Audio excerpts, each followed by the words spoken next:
billahi minasyaitonir rajim. Bismillahirrahmanirrahim.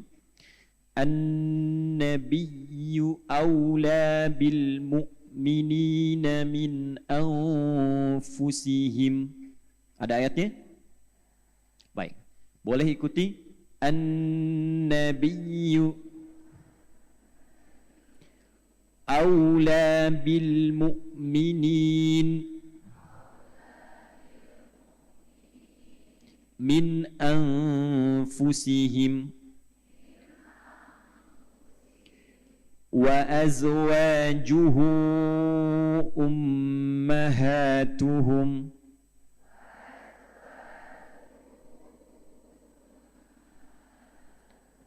Tahan sampai situ. Tolong diberikan tanda di kalimat yang terakhir yang tadi saya sampaikan. Wa azwajuhu ummahatuhum. Sudah? Baik. Saya tuliskan sejenak, nanti kita akan berhenti di situ. Ya, wa ulul arham dan seterusnya, kana dzalika fil kitabi mastura sampai ujungnya, kita simpan sejenak. Kita berhenti topiknya di sini dulu. Wa azwajuhu ummahatuhum. Wa azwajuhu ummahatuhum. Ya, saya kotaki ya. Ini yang Quran surah ke-33 ayat yang ke-6. Pindah ke Quran di surah yang sama, surah 33 di ayat yang ke-32. Sudah?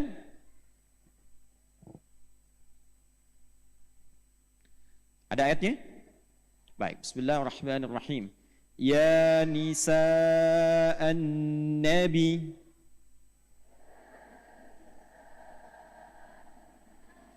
lastunna ka ahadin minan nisa'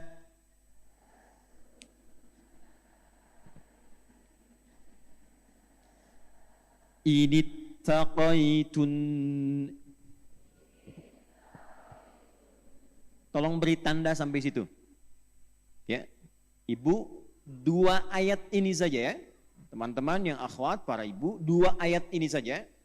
Kalau ibu amalkan selama hidup, diikuti istiqamah sampai meninggal, insya Allah mempertemukan ibu semuanya dengan perempuan termulia di muka bumi dan berpeluang mendapatkan satu tempat yang sama dengan mereka, yaitu istri-istri Nabi sallallahu alaihi wasallam. Saya turunkan.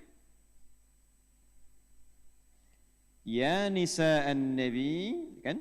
Nisa'an nabi lastunna. Ini dalilnya. Ka ahadim minan nisa. Saya tuliskan cepat ya.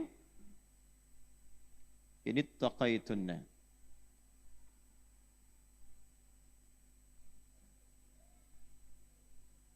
Ini yang ayat ke-32.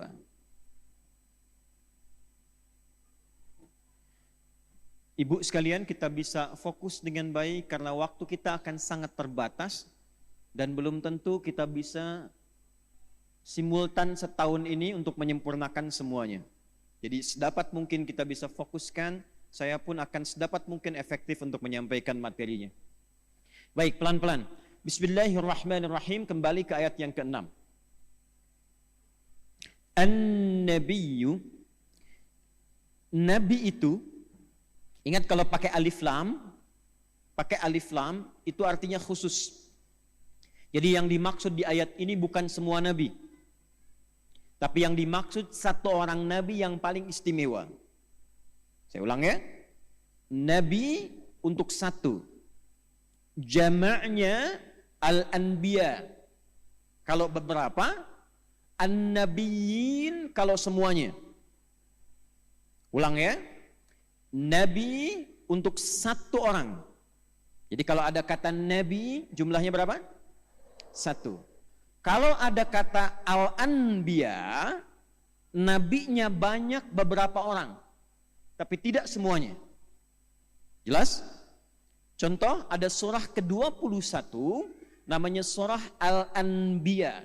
Di situ dikisahkan kisah beberapa nabi, tapi tidak semua nabi. Jelas ya? Nanti kita temukan misalnya kisah Nabi Ayyub alaihissalam, kisah Nabi Yunus alaihissalam, Nabi Zakaria alaihissalam, tapi tidak semua nabi dikisahkan di situ. Jelas Bu ya? Baik, Al-Anbiya beberapa nabi. Tapi kalau disebutkan semua nabi dari Nabi Adam alaihissalam sampai Nabi Muhammad sallallahu alaihi wasallam, semuanya yang pernah berkehidupan di bumi itu bentuknya berubah menjadi nabiyin. Apa namanya? Baik, dalilnya Quran surah keempat An-Nisa ayat ke-69. Ya, Quran surah keempat An-Nisa ayat ke-69. Di paling kanan agak ke atas sedikit di mushaf. Sudah? Wa may yuti'illaha war rasula faulaika ma'al ladzina an'ama Allahu 'alaihim minan nabiyyin. Adakah orang yang mau mendedikasikan, menjadikan hidupnya, semua kegiatannya untuk menaati Allah dan Rasulnya saja, kata Allah. Kalau ada man berarti ayatnya untuk setiap orang ya Bu ya, personal. Guru saya mengatakan begini, nah nanti kalau kamu ngaji Quran, rasakan setiap baca ayat itu suratnya untukmu dari Allah. Jadi kalau kita ingin merasakan khusyuk, enak ngajinya, rasakan ketika baca Quran, suratnya itu untuk kita. Disampaikan lewat Rasulullah sallallahu alaihi wasallam. Ibu sedang merasakan gelisah, sedih, kan? Tiba-tiba buka mushaf, ketemu surat Ad-Duha, rasakan itu surat dari Allah untuk ibu. Dan ketika kita membaca dengan perasaan itu khusyuknya beda. Keterimanya tidak akan sama dengan sekedar baca Quran. Nah, ayat ini ingin mengatakan, hei, kata Allah, siapapun. Man itu saya sering terjemahkan dengan siapapun. Maaf, kadang di mushaf ada terjemahan barang siapa gitu ya. Nah, saya tidak pernah menggunakan itu di terjemahan sekarang, karena sampai sekarang saya belum pernah menemukan sampai saat ini itu barang punya siapa. Jadi saya terjemahkan man siapapun. Nah, itu untuk kita semua yang menjadikan semua aktivitas hidupnya untuk menaati Allah dan Rasulnya. Berpakaian karena Allah. Beda berpakaian karena Allah dengan berpakaian sekedar pakai. Orang yang berpakaian karena Allah, dia akan menjaga bagaimana cara berpakaian supaya Allah ridha dengan pakaiannya. Makan karena Allah, dia akan mencari bahan makanan yang tidak bermasalah dengan Allah. Nah, kalau konsisten hidup begitu, dari bangun tidur sampai dengan tidur lagi, maka langsung Allah jamin di Quran, faulaika, maka semua orang-orang itu ma'alladzina an'amallahu minan nabiyyin, di akhirat nanti akan diberikan tempat di surga yang tempat tinggalnya di komplek yang sama dengan semua nabi yang pernah bertugas di bumi. Nanti ada 3 golongan di antara mereka. Ya, nanti ada 3 golongan. Siddiqin, syuhada, salihin. Nah, semua nabi di sini disebutkannya dengan kata nabiyin, Bu, bukan anbiya. An-nabiyin. Tuh. Jadi semua nabi yang pernah bertugas di bumi, dari Nabi Muhammad sallallahu alaihi wasallam sampai Nabi Adam alaihi salam. Muhammad sallallahu alaihi wasallam bin Abdullah bin Abdul Muttalib bin Hashim bin Abdul Manaf bin Qusay bin Murrah bin Kilab bin Ka'ab bin Ghalib bin Fihir bin Malik bin Nadar, terus bin Kinana bin Khuzaimah bin Mudrika bin Ilyas bin Nizar bin Mudar bin Ma'ad bin Adnan bin Addi bin Adri bin Muqawwam bin Nahur bin Tarikh bin Ya'rub bin Yasjub bin Nabit bin Ismail alaihissalam bin Ibrahim alaihissalam bin Azar atau bin Nahur bin Abir bin Kinan bin Arfakhshad bin Sam bin Nuh alaihissalam bin Mihlail bin Matushala bin Kinan bin Anwas bin Tis bin Adam alaihissalam. Sampai atas. Coba ulangi. Sampai ke atas. Jadi nanti kalau tetanggaan kan level paling tinggi itu. Ya, Misal berkunjung ke bawah dari, kan ada 8 level surga itu. Yang paling tinggi nanti di Firdaus itu bisa turun berkunjung ke bawah, saling mengunjungi. Tapi yang di bawah nggak bisa ke atas. Jadi kalau ibu insya Allah ada di atas, ya amin. Turun ke bawah tanya, ketemu temannya, kamu di mana tempatnya? Saya di samping saya ada Ustadz Fulan, Kiai Fulan, Masya Allah, luar biasa ya. Kalau kamu di mana? Ya saya biasa aja. Cuman di depan saya Nabi Ibrahim. Belakang saya Nabi Musa. Eta mah ya di sisi kiri abdi, anu paling ganteng semuka bumi Nabi Yusuf. Dan di kanannya Nabi Muhammad SAW. Dan Nabi Muhammad itu lebih tampan dibandingkan dengan Nabi Yusuf alaihissalam berkali-kali lipat. Berkali-kali lipat. Ya. Kalau ibu pernah lihat dalam mimpi, Masya Allah, cahaya aja. Satu saat mudah-mudahan bisa merasakan itu ya. Ini, kembali. Kalau kita jadikan tunggal, kembalikan ke awal, dan dijadikan istimewa tidak sama dengan yang lain. Maka kembalikan katanya kepada Nabi dan tambahkan alif lam di depannya. Kembali ke Quran surah 33 ayat ke-6. An-Nabiyyu. Ada? Maka cara menerjemahkannya, perhatikan. Nabi Muhammad sallallahu alaihi wasallam yang istimewa itu, itu. Cara menerjemahkannya. Coba ibu lihat terjemahan. Kalau di terjemahan kan disebutkannya Nabi itu, gitu kan? Coba rasakan bedanya dengan kita menerjemahkan Nabi Muhammad sallallahu alaihi wasallam yang istimewa itu. Jelas? Aula bil mu'minina min anfusihim. Lebih harus diutamakan, lebih harus diprioritaskan, lebih harus didahulukan oleh insan yang beriman. Setiap orang yang punya iman pasti akan mendahulukan Nabi Muhammad, memprioritaskan Nabi Muhammad, bahkan dibandingkan dengan dirinya sendiri. Sebentar, saya cerita sedikit supaya lebih mendekatkan ayat ini ya dalam pemaknaan kita. Ibu kenal Umar bin Khattab? Ya. Udah mulai aneh nih awal tahunnya. Saya pulang dari Amerika, di sana nggak ada yang kenal Umar. Di sini Ustaz Muslimah kenal Umar. Luar biasa, it's amazing, you know. I was in America, nobody. Yeah, now Umar bin Khattab. Ya, alhamdulillah. Umar itu begini, datang pada Nabi, beliau katakan, "Ya Rasulullah, saya mencintai Anda. Saya akan berjuang dengan Anda. Tapi setelah bapak ibu saya, setelah istri saya." Jadi tempat Nabi ketiga. Kan? Apa kata Nabi sallallahu alaihi wasallam? Kata Nabi sallallahu alaihi wasallam, "La yu'minu ahadukum." Belum sempurna keimanan seseorang. Awas. Hatta akuna, sampai aku, atau kama qala Rasulullah sallallahu alaihi wasallam, ahabba ilaihi, menjadi yang paling dicintainya, nomor 1, bin walidaihi, setelah kedua orang tuanya, atau bahkan setelah istri dan keluarganya. Maka setelah mendengar kalimat ini, Umar langsung mengatakan, "Ya Rasulullah sallallahu alaihi wasallam, aku mencintai Anda dan siap berjuang untuk Anda karena Allah melebihi cintaku pada ibu bapakku, istriku dan keluargaku."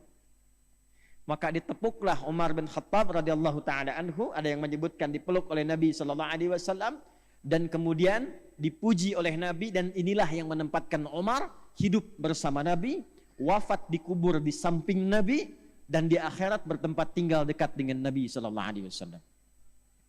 Jadi di 3 alamnya itu berdampingan dengan Nabi sallallahu alaihi wasallam. Sekarang saya mau tanyakan, kalau saya tanya pada ibu sekarang, mau nggak kira-kira ibu di dunia nggak pernah lihat Nabi, nggak pernah hidup bersama Nabi, tapi ketika di akhirat bisa berdampingan dengan Nabi sallallahu alaihi wasallam, mau nggak? Maka turunlah ayat ini untuk memberikan gambaran itu. An-Nabiyyu aula bil mu'minina min anfusihim. Tempatkan Nabi Muhammad SAW di atas segalanya. Kalau masih merasa punya iman, iman kita dipertaruhkan di situ. Tuh. Bagaimana cara menempatkan Nabi sebagai prioritas? Ibu masak nggak tiap hari? Hidangkan makanan. Sudah dipastikan belum makanan itu benar-benar yang diarahkan oleh Nabi SAW? Cara makannya seperti Nabi ajarkan nggak? Ibu ada anak, ada cucu. Baik, pertanyaan saya, disekolahkan di mana anak itu? Apakah ditempatkan di sekolah yang mengenalkan dia dengan Rasulnya? Apakah dia belajar seperti yang diinginkan oleh Nabi-Nya? Nabi mengatakan pintar, sepintar-pintarnya silahkan. Yang ahli bahasa silahkan. Yang ahli umum silahkan. Matematika, kimia, fisika. Pertanyaannya dengan ilmu itu kenal Allah enggak? Sholat enggak? Baca Quran enggak? Memuliakan orang tuanya enggak?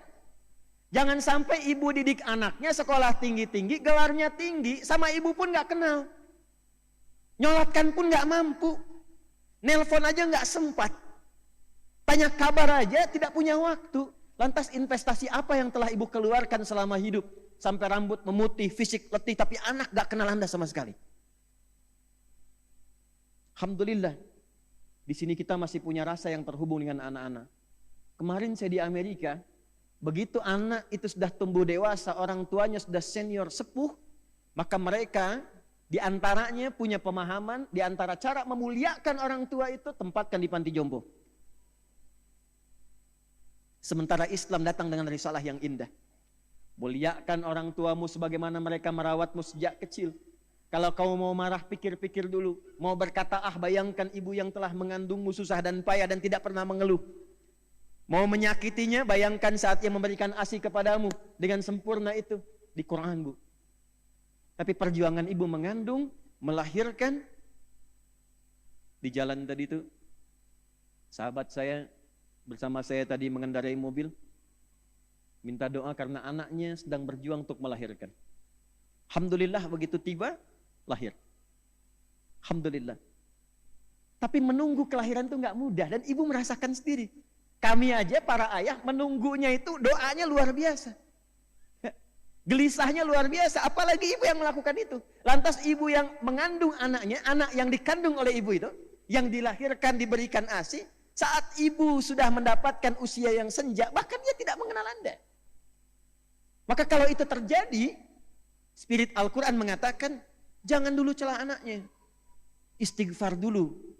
Boleh jadi saat dia dalam perawatan itu, tidak ditempatkan pada tempat yang mengenalkan ia dengan Allah dan Rasulnya.